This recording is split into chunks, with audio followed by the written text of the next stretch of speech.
Yeah.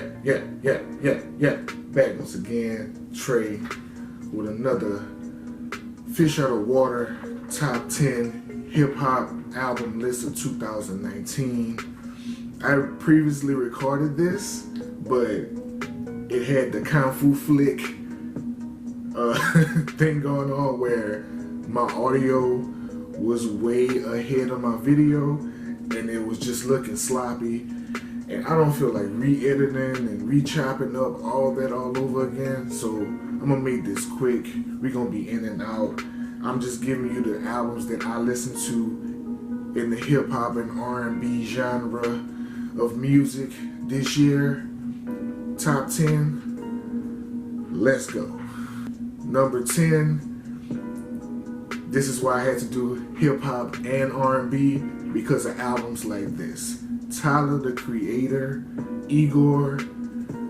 Tyler, the Creator is a known hip-hop artist and producer, but this album has a more R&B and soul vibe to it. Beautifully produced. Tyler has stepped up as a producer. He's on a whole nother level right now. I was never a fan of Odd Future, and I was never a fan of Tyler, the Creator, but this Igor album, I think it won me over. I think I've become a fan of Tyler, the Creator. Alright, not a fan of Tyler, the Creator, but I'm a fan of the Igor album. Number 9, YBN Cordae, The Lost Boy. Is very rare in this day and age where there's a new young rapper who is a great lyricist and a great songwriter and can put together a good album. He did all that. Because it's usually the young rappers that come up, they rap really well, but they can't create a song. And then the songwriters create good songs and melodies, but the lyrics be A, B, C, D, E, F, G. YBN Cordae, along with JID, I feel like hip-hop is going in the right direction. I think hip-hop is going to be A-OK in YBN Cordae hands and JID hands. JID was last year for me, and now being introduced to YBN Cordae, how I got introduced to him is even wild, because I only heard one song before I heard this album, and it was a response song to J. Cole.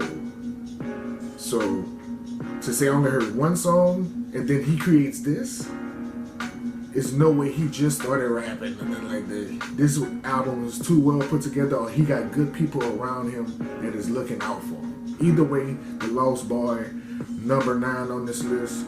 Number 8, I really wanted to do a reaction album review to this Maxo Kream Brandon Banks album, but I couldn't, because by the time I really got to listening to it, it wasn't going to be a first reaction review. That album is too solid. I fell in love with it. As soon as I heard it, I listened to it, or a song from it every day. Like, Still, I like the way he closed out the album with Still.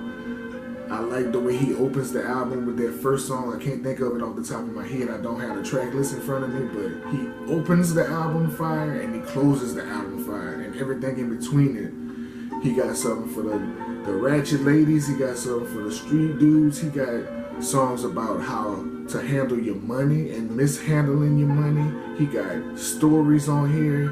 Maxo Kream is one of the best young artists that we got, especially in the more street gangster rap side. We need to support him, because I can see he has a bright future in what he does, and we need those type of artists, especially for the young knuckleheads out there who ain't gonna listen to a YBN Cordae because he's not from that element. We need a Maxo Kream to guide these young dudes. And Brandon Banks, great album. Definitely number 8.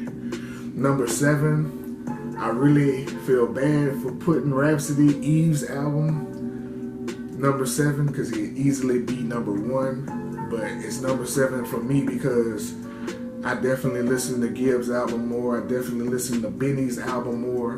But don't get it twisted. Lyrically, content, production, Rhapsody dropped the #1 album of the year. I can't argue with nobody. That album is fire. That Cleo into it's the first 3 songs. I gotta look at it. I gotta check out the track list right quick. Hold up. Nina, Cleo, and Aaliyah. I listen to those 3 songs back to back to back every day. The way she starts off that album is flames, and the whole album is fire. But I like those 3 songs back to back to back are fire. Number 6, Baby Rose, All to Myself. This year, in my personal life, it got rocky, but this album came right on time. Like literally, right after it got rocky, this album got me through a difficult time. Like this album was the perfect album to hear at that point in time because of the content, the way the album is her being so vulnerable about being in love with somebody that don't want to be in a relationship with you.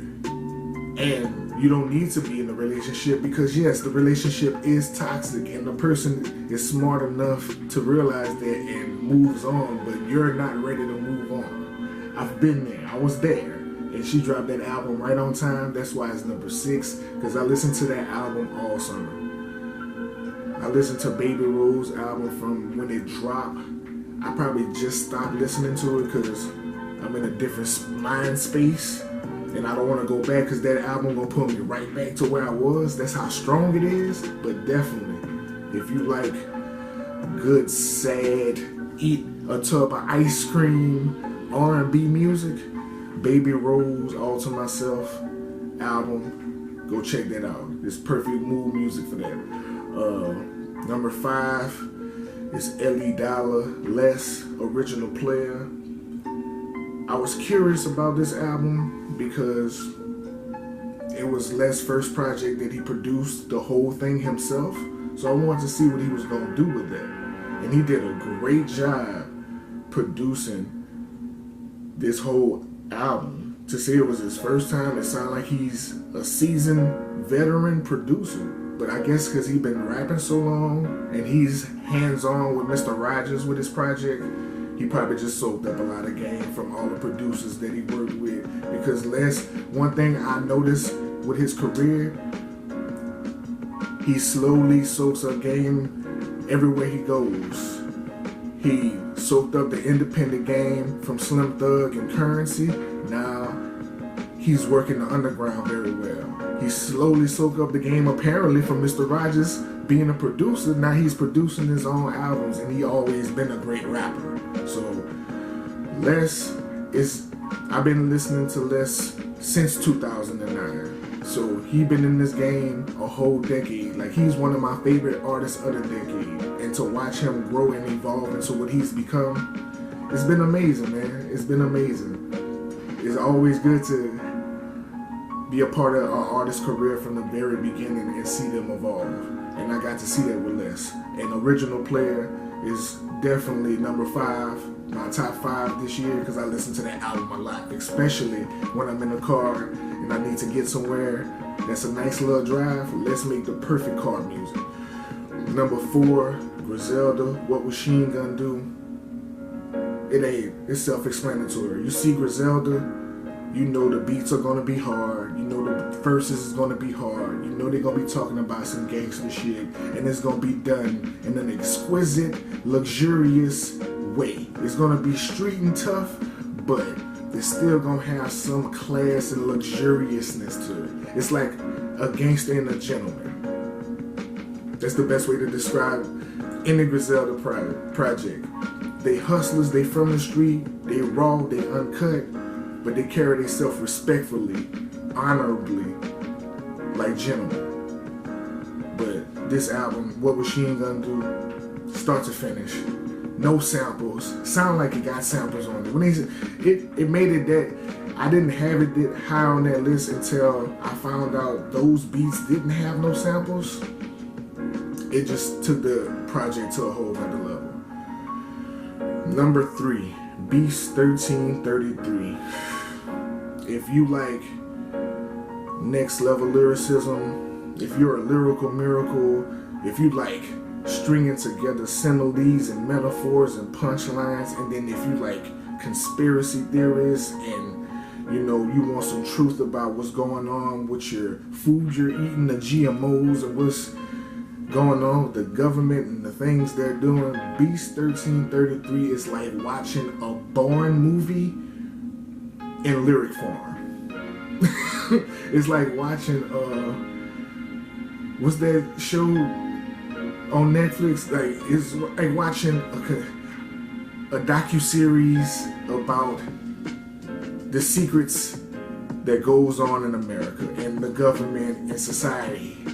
It's like watching a docu-series about society. That's what listening to a Beast album is like.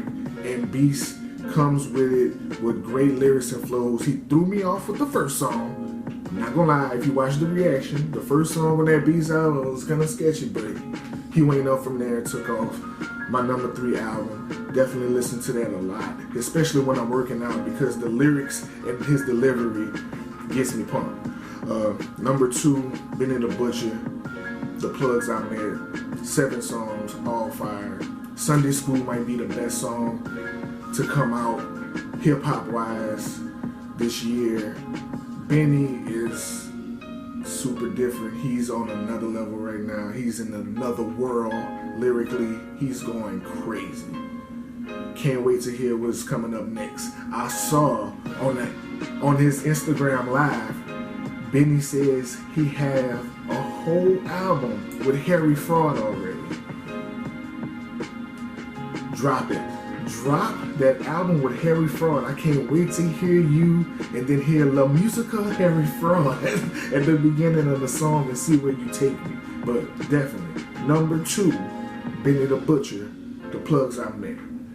And the number 1, and I said it when I did the reaction video, that nobody was gonna drop something more fire than this album for me.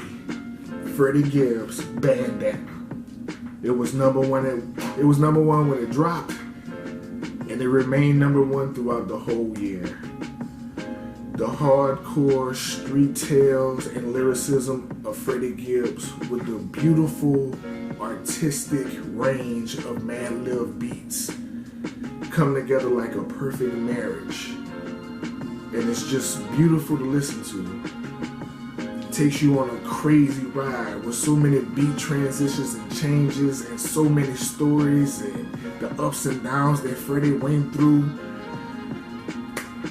I love that album. Love that album. I still listen to that album till this day, and it dropped earlier this year, and I still listen to it like it just came out.